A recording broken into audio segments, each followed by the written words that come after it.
Seeing a neighbor who works at a major supermarket, bringing home groceries and bags from a direct competitor, it just, it really makes you stop and wonder. Oh, absolutely. Right.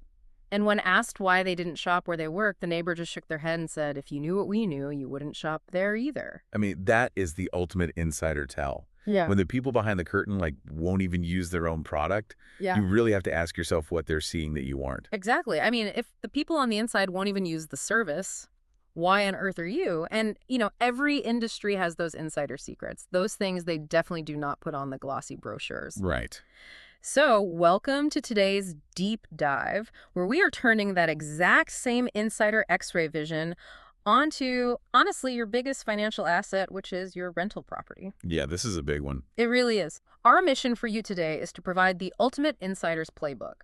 We're looking at whether you should manage a rental property yourself or, whether you should hire a professional. And if you do decide to outsource, how to actually avoid getting taken for a ride by a bad management company. Yes, exactly. And we are pulling the insights for this deep dive from an incredibly detailed insider's guidebook.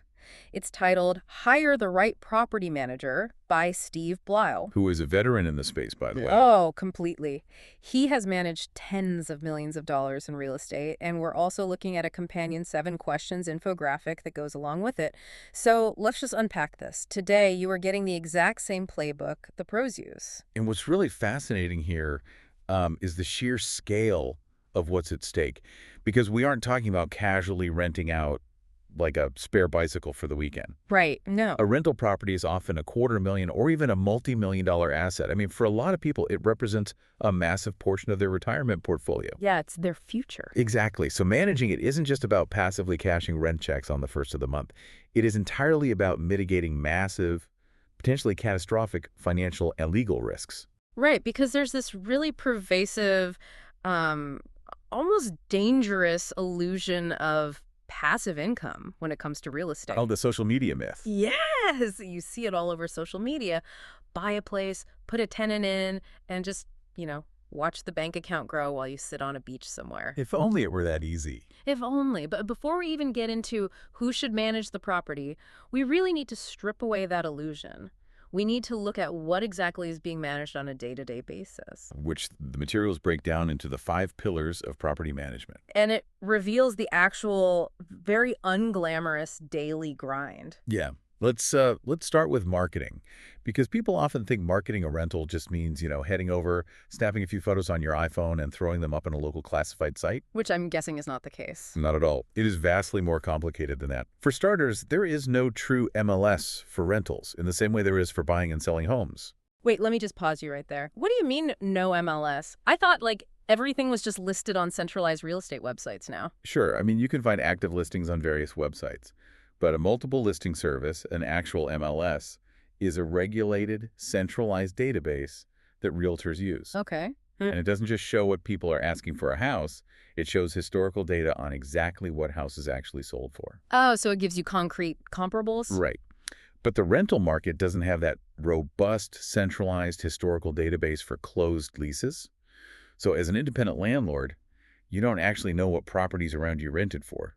You only ever see the asking prices. Wow. So pricing a rental unit is basically a complete guessing game if you don't have your own internal database of past rentals. Precisely. You might overprice it and let it sit vacant for 2 months, which, completely destroys your annual yield. Or you underprice it and leave thousands of dollars on the table. And furthermore, standard photos just don't cut it anymore in a competitive market. Professional managers are doing narrated 360-degree video tours. They're editing the footage, color correcting it. It's a full-on media production just to attract high-quality tenants. Which I guess brings us to the whole concept of actually picking that tenant. Mm-hmm. The second pillar here is screening. Yeah, the guidebook calls this the absolute most critical element of the entire job. Because think about it, you're basically signing a legally binding year-long relationship with a stranger based on what? A 15 to 20-minute showing? Pretty much. Here's where it gets really interesting to me. Screening is basically a 15-minute speed date where you end up handing over the keys to a house. But let me push back a little here. Isn't checking a credit score enough? I mean, if someone has like a 750 or an 800 credit score, aren't you completely safe? You would think so, but no. Yeah, a credit score is literally just a math equation based on a very specific set of variables. It tells you about their past relationship with credit cards and bank loans, Okay. but it tells you absolutely nothing about how they will treat your hardwood floors or whether they will sneak in an unauthorized pet or how they will treat your neighbors. So it measures a financial pulse, but it doesn't measure character. Exactly. There is no crystal ball for human behavior. You just can't predict what a person will do under stress or behind closed doors. That is why the processes, not just the scores, matter so incredibly much. And if you can't predict behavior, I guess you just have to document reality, which leads to the third pillar, inspecting. Yes. The move-in and move-out forms are, from what the source says, the absolute backbone of any legal dispute over security deposits. And it requires incredible rigor. Like you can't just walk through with a clipboard, glance around and say, looks good. There is this wild anecdote in the guidebook about exactly why you can't just casually walk through. The author actually caught tenants intentionally sitting down on the carpet during a move-in inspection, Oh, this story is crazy. just sitting there on the floor casually chatting. And it was only after they left that he realized they were strategically sitting on top of a massive target stain to completely hide it from the initial report. I mean, that is just human nature at play. People will always protect their own interests. And it's exactly why professional managers use tools like detailed floor plans backed by high-resolution 360-degree photos of every single room. To eliminate the guesswork. Exactly. You have to completely remove the he said, she said element. If Tenny says, well, that hole in the wall was there when I moved in, you don't argue with them. You don't get into a yelling match. You just pull up the photos. Right. You just pull up the incontrovertible visual evidence from the exact move-in date. It de-escalates the conflict immediately because the proof is absolute. Okay, so we've marketed, we've screened, we've inspected, but what happens when, say, month 2 rolls around and the rent check actually bounces? That's the fourth pillar, handling funds. Yeah, and this isn't just basic accounting. Right, it's dealing with late rent using what Steve calls velvet gloves. There was a really great example provided where a tenant was consistently struggling to pay on the first of the month. Oh, yeah. The amateur move there is to immediately start threatening eviction, sending angry texts, and create this super hostile dynamic. Which helps no one. Exactly. Okay. But a professional manager worked with a tenant, had an actual conversation, and realized she just got paid on a different cycle at her job. Right, so she literally just didn't have the cash on the first. Right. So they simply shifted her rent due date to the 15th of the month to match her pay cycle. And she never missed a payment again. It's treating it like a business rather than taking it as a personal insult. Which bleeds right into the final pillar, tenant interactions. Because you aren't just a landlord collecting a check, you are essentially acting as a 204-7 customer service rep. With all the joy that comes with that. Right. You have to take hostile calls, handle burst pipes at 2 in the morning, and navigate disputes about things that really shouldn't even be your concern, like 2 tenants arguing over who gets to use the shared driveway on Tuesdays. And that reality, the late-night calls, the driveway disputes, the hidden carpet stains, it forces a very important self-reflection. It forces you to evaluate whether you actually have the personal resources to do this yourself. Because it's a lot. It's a ton. The materials actually outline 4 resources you need to count the cost of DIY management. The first one being temperament, like, can you actually handle conflict? Most people think they can until they're in it. Yeah, imagine a tenant following you around during a move-out inspection saying, it was like that when we moved in every 3 seconds, when you know for an absolute fact it wasn't. What is your recovery time from that kind of conflict? That's a great question to ask yourself. Does a hostile phone call ruin your hour, or does it ruin your entire week? It is incredibly emotionally taxing. If you are someone who, hates confrontation or absorbs other people's stress, DIY management will absolutely eat you alive. Yeah. And that emotional tax ties directly into the second resource, which is time. The author challenges owners to sit down and literally quantify their time at $75 an hour. Yes, and if you sit down and actually bill yourself $75 an hour for your time, the math on DIY management gets terrifying really, really quickly. Let's actually play that math out, because if we connect this to the bigger picture, let's say you spend just 10 hours a month dealing with your property. Which isn't even that much. Right. Between taking calls, answering emails, hosting showings, and maybe dealing with one minor maintenance issue, Yeah. at $75 an hour, that's $750 worth of your time. Okay, wow. Now compare that to what a property manager would charge. which is usually a percentage of rent that comes out to far less than $750. You might think you are getting free DIY management, but there is a massive opportunity cost there. Are you actually saving money, or are you just working a highly stressful part-time second job for below-market wages? So what does this all mean for you? It means DIY property management isn't just a fun weekend side hustle. It's adopting a very demanding profession. I mean, it's like trying to be your own dentist just because you own a toothbrush. That is a perfect Yeah. analogy. Right. Just because you hold the deed to the property doesn't mean you have the specialized skills to maintain it legally and profitably. Which brings us to the third and fourth resources, knowledge and tools. And the knowledge piece is intense because the stakes are highly legal. Yeah. You have to navigate complex regulations. Yeah. For instance, in Alberta, where Steve operates, that means knowing the RTDRS, the Residential Tenancy Dispute Resolution Service. Let's clarify that for a second, just to ground it. Let's say I have a tenant who hasn't paid rent, and I'm just furious. I write a note saying, you have 24 hours to get out, and tape it to their door. What actually happened? What happens is you lose. Yeah, you have to know exactly the mechanism of the law. You have to know when to use a 14-day notice versus a 24-hour notice. Okay. If you use the wrong form or you give the wrong amount of notice and it goes to the tribunal, the judge will throw your entire case out on a procedural error. Wait, really? Just for a wrong date? Just for clerical error. Uh-huh. And then you are forced to start the entire eviction process all over again from day one. Yeah. Meanwhile, that tenant continues to live in your property completely rent-free. Oh, man. Yeah, your lack of technical knowledge just cost you months of revenue. So one wrong piece of paper means thousands of dollars lost. That is a staggeringly steep learning curve. It really is. And you also need to know enough about trades to avoid getting completely ripped off when, a plumber makes a late-night service call and confidently tells you the entire system needs replacing. Precisely. You have to know when they're bluffing. And then finally, there are the tools. We aren't just talking about owning a hammer and a wrench here. We are talking about having black lights to check for hidden pet stains in carpets during inspections. Which I would have never thought of. We're talking about specialized wide-angle lenses for marketing, custom floor plan inspection templates, and the actual software to render those 360-degree videos. These are capital investments that most one-off DIY managers simply won't make.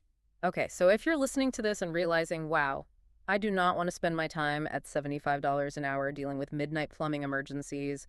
I definitely do not want to buy a high-powered blacklight, and I really don't want to go to a legal tribunal. The natural next step is to outsource.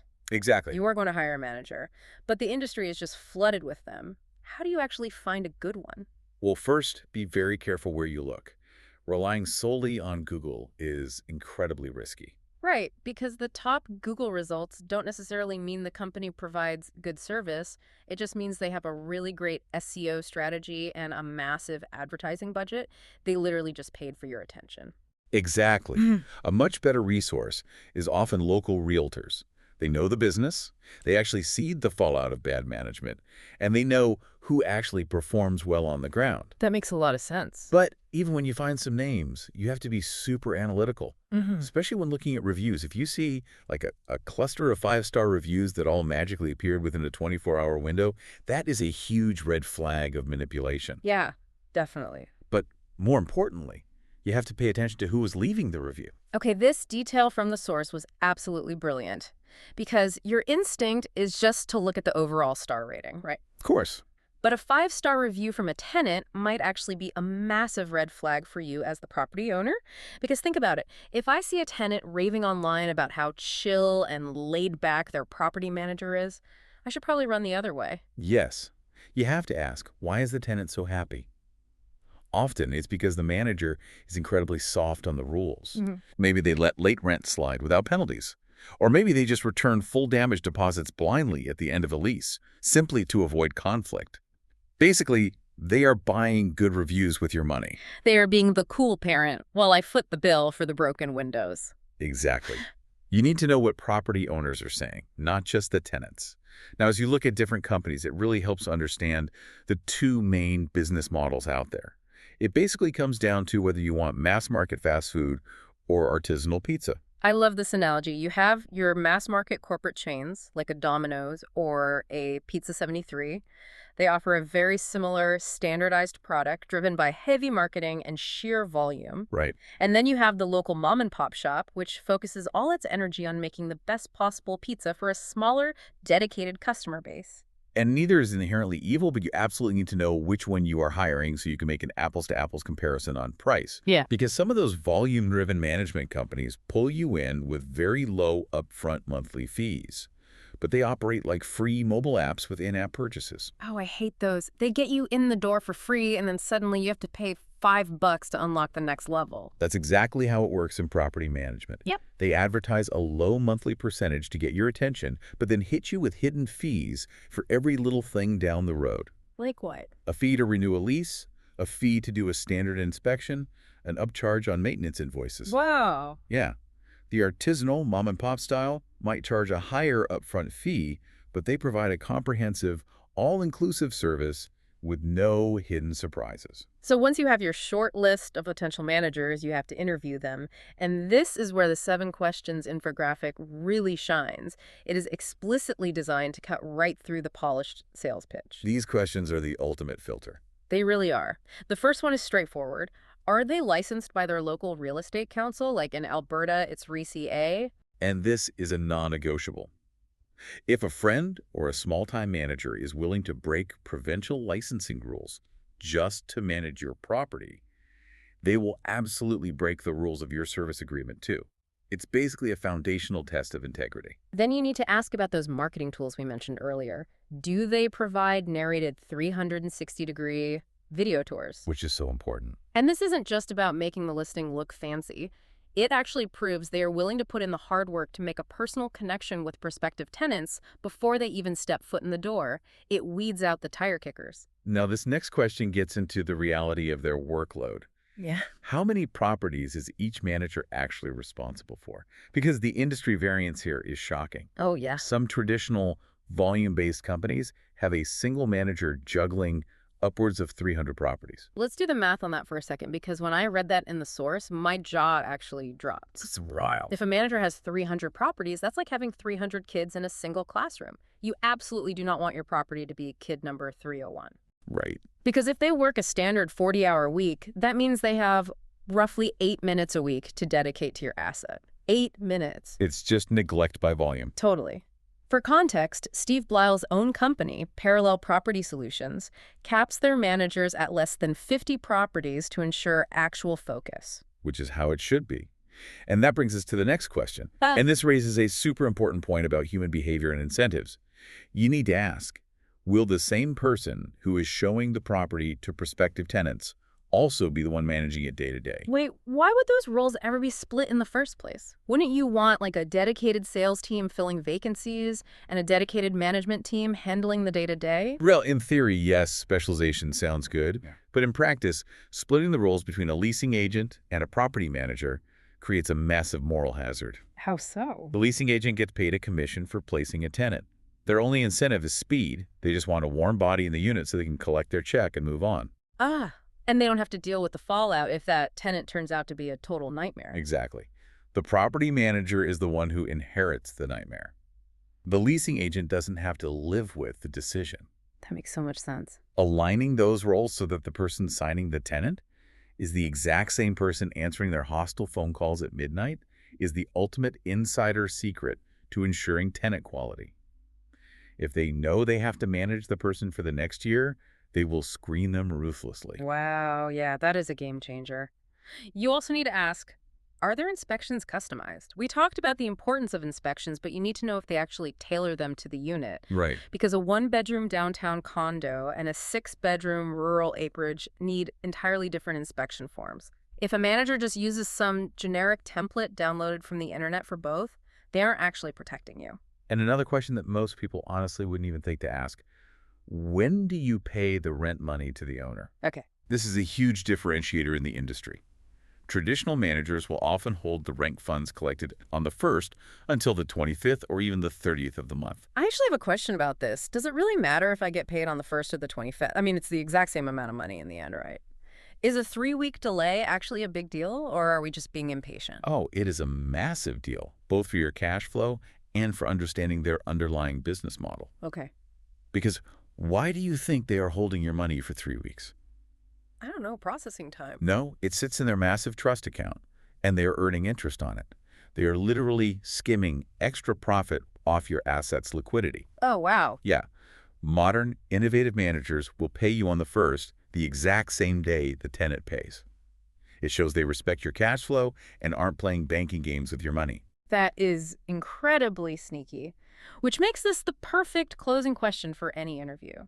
Does the pitch match the service agreement? Are there extra fees hidden in the fine print that they somehow conveniently forgot to mention during the glossy sales presentation? You really have to read the contract. You have to see if they're that free app with in-app purchases. It all comes down to demand and transparency.